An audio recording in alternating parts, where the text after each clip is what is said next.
Hi there and good evening. Some of you may know that I do occasionally represent buyers as well as sellers, usually people that are referred to me by people that are past clients or people that I know. But recently I've been getting this question a lot. What are disclosures? If you've bought a house before, then you probably understand the concept. But if you haven't, let me give you a quick rundown on what disclosures are.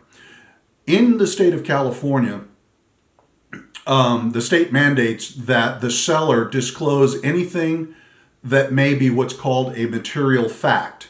So, in other words, this means it's something that if you knew about it, you might not buy the house or the property. Let's say that you're looking at a piece of land and it's on well water, but the well water has been tested and it has a high level of chromium or lead in it.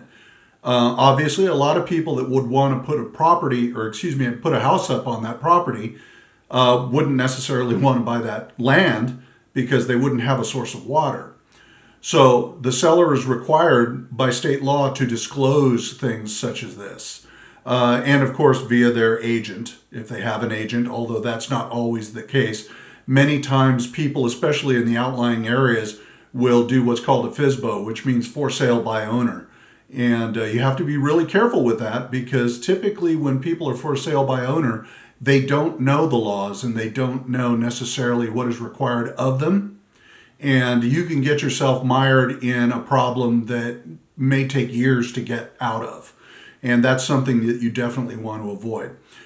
So at any rate, disclosures, they can involve anything from excessive pests, like perhaps a house has roaches or rats, maybe physical damage to the house, such as a bad roof, or perhaps a sunroom that's been added on without a permit.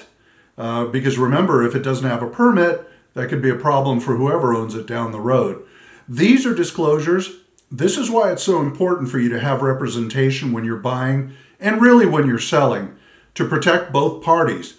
Professional agents know what needs to be disclosed and what doesn't. If somebody's died in the house, you have to disclose that if it's within the last 3 years.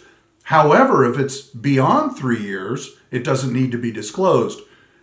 But it could still be important to certain people who don't care if it's been 3 years or 30 years. They want to know if somebody's died in the house. And again, this is something like myself and so many of my colleagues, we do it every day. We know what the disclosures are. We know what has to be disclosed and what doesn't have to be disclosed. So to all you FSBOs out there, or all you buyers who are out shopping, remember, the watchword is it's better to disclose. Disclose, disclose, disclose. That will also keep you out of lawsuits later on. And I know that most people don't want to deal with that. All right, Michael Garza for eXp and San Ramon. You can reach me at the number or the email address in this video. I hope that you all have a great weekend and I look forward to seeing you again. Bye-bye.